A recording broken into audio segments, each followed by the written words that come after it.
Hi, I'm Bersercules, the Berserk Herc, and today I'll be reviewing the second episode of the 1978 version of the Fantastic Four cartoon. You know, the one where the Human Torch was replaced by a little robot named Herbie. Fucking automation. Anyway, this one's called the, Menace of Magneto. Magneto? What? Damn it! My one main pet peeve with Marvel superhero stuff, besides characters being replaced by robots, is that the Fantastic Four, the Avengers, Iron Man, and Spider-Man all live in the same reality as the X-Men. The X-Men are mutants with superpowers who are hounded by humans who fear what they'll do with their superpowers, and they live in the same universe as a whole bunch of superheroes with superpowers that aren't hounded. How do people know Spider-Man, Thor, and the Fantastic Four aren't mutants, but know that the X-Men are? If some kid suddenly gets powers, how do people know if they're a mutant or it's a radioactive accident? It makes no sense. Yeah, I get that no superpower actually makes sense, but you don't get what I mean. And then there's people like the Beast or the Scarlet Witch, who are hounded as mutants when they're in the X-Men, but are totally respected when they're part of the Avengers. It's stupid. The X-Men and their characters should not intermingle with the rest of the Marvel comic universe. They should be in their own dimension. Magneto should not fight the Fantastic Four. But anyway, so let's see how this turns out. At least it can't be as bad as the Doctor Doom one with all the balloons. I hope. On the outskirts of New York City, a strange and silent vehicle ominously approaches a lonely service station. Silent? I can hear the thing all the way over here! Anyway, so the episode starts out as a strange contraption travels down the road silently, or loudly, depending on your definition of the word, and then stops at a gas station to ask for directions. It's gliding along without any wheels. Not even the sound of a motor. Then what the fuck's that noise? Am I hearing stuff? What the fuck? So, pulling up to the gas station, we see the driver is Magneto and, what the fuck? Dude, why are you riding in that thing? Did you lose a bet? I mean, can't you fly? Do you think that car looks cool or something? Is it your chick magnet? Magneto may be able to pull all metal to him, but when he wants girls, he gets his chick magnet. Works double for goth metal chicks. So, this is what heralds the menace of Magneto? A goofy-looking car cart thing? Huh, look at him, he's riding nerdy. So, Magneto then proceeds to ask for directions to the Fantastic Four's Baxter building. Dude, just get a map! Jeepers, isn't being a supervillain and having to stop and ask for directions kinda silly? Or do you just want to show off your menacing vehicle? Cause no offense, Magneto, but your car couldn't even menace a kindergarten class. Look at us, we're riding nerdy. What can I do for you, mister? Tell me how to reach the famous Baxter building. It's a long way from here. You'd better get some gas. Nobody tells me what to do. Besides, fuel is for lesser men. My vehicle needs no gas. Yeah, right on, Magneto. My vehicle needs no gas either. But my vehicle is a tricycle. What? At least it's cooler than his. And what the fuck's up with the camera positioning of Magneto's face? What kind of angle is that? A cool one. I think I found a new angle to do these reviews in. Yay! So anyway, Magneto gets mad at the gas station attendant for thinking he needs gas and flips out like a little bitch and smashes stuff. Well, you were at a gas station, dude. Wow, Magneto, you're so cool. You can put gas station attendants in their place. I'd like to see Doctor Doom do that. When I get angry, things begin to happen. No, it's impossible. Dude, you live in a reality with the Fantastic Four who all have superpowers. How is this shocking you? Do cigarette lighters and Walkmans shock you shitless too? Jeepers! I can do anything. And if you still don't believe me... I believe you. Wait, did Magneto just get shocked that guy believes him? What? Let's see that again. I can do anything. And if you still don't believe me... I believe you.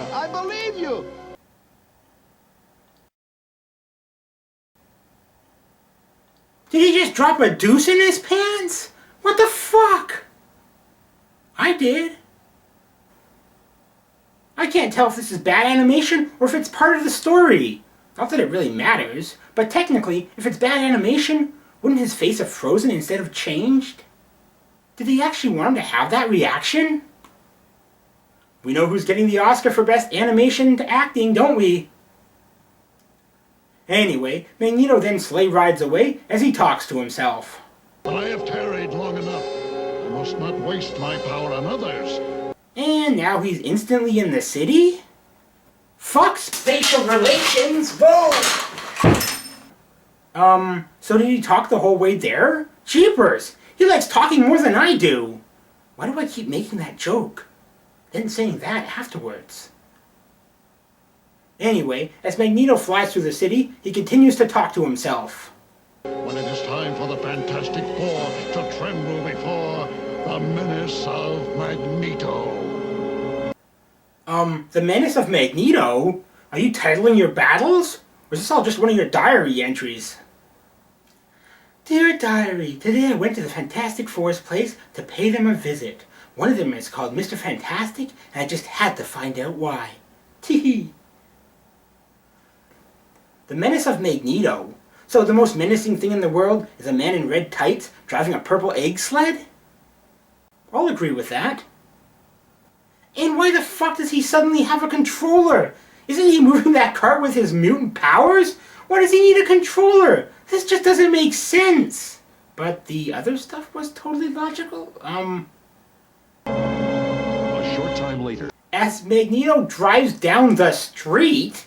Wait, what? So he was flying and now he's driving in traffic? And stopping in traffic? What the fuck? Wow, who knew streets full of traffic was the way to travel?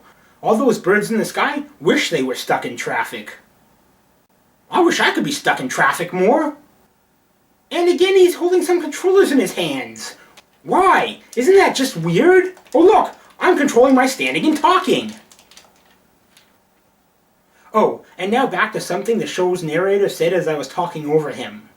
A short time later, the amazing vehicle reaches the heart of New York City. So, that's an amazing vehicle? Shall I call Ripley's Believe It or Not? And how is that amazing? Isn't it just a metal container Magneto is moving around with his powers? It's literally a hunk of motionless metal, like a pile of scrap or an old metal bathtub. How is that an amazing vehicle?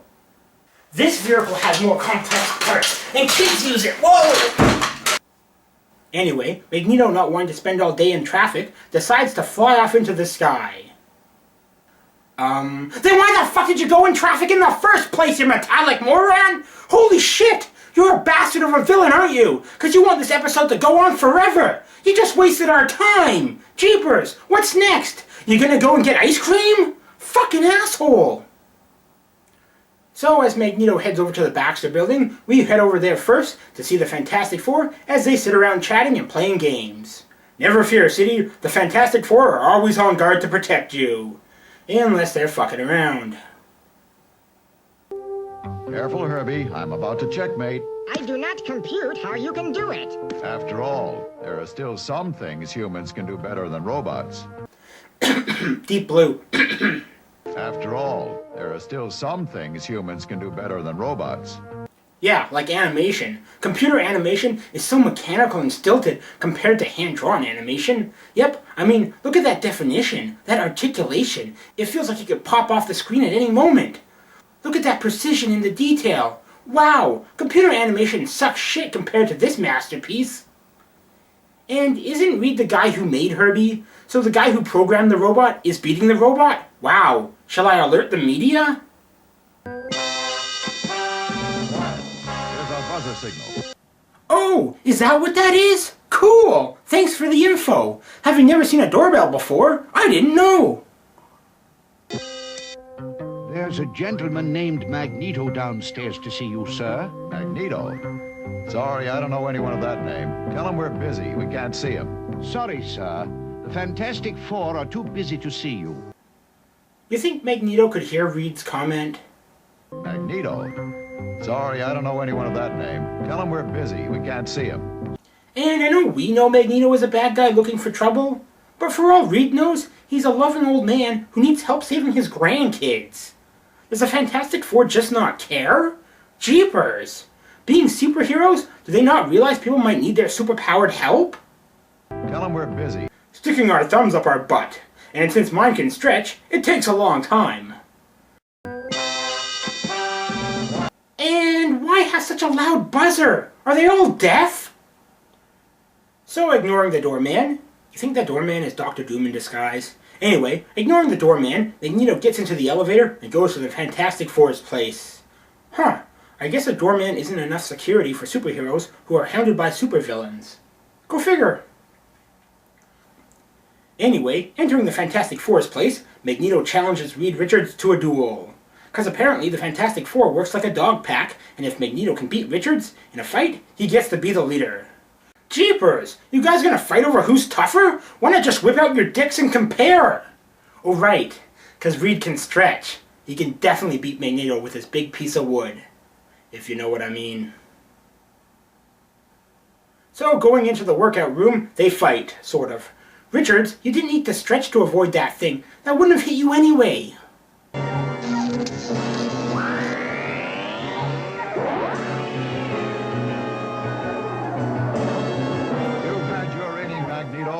Now it's my turn. Why are you taking turns? It's a fight! Just fight! It's not like you're fighting the Statue of Liberty! But just as it looks like Reed got Magneto, Magneto gets Reed, and Reed gives up. I guess I couldn't win them all. Reed, just get thinner and squeeze out. Duh. Oh, I get it. You're letting Magneto think he's beaten you. And Magneto is clueless. The victory is mine. Therefore, the Fantastic Four is mine. Magneto is your new leader. The menace of Magneto is that he's an idiot who's easily fooled. Which is actually one of the big menaces we have in our society. People are too easily fooled. This truly is a menace to our society. And with Magneto as leader of the Fantastic Four, the other members take a tea break. And that's the end of the first half of this review. A link to part 2 should be in the description below. Or just type the title of this video, with a 2 instead of a 1, into a search box. Whatever floats your boat. See you then!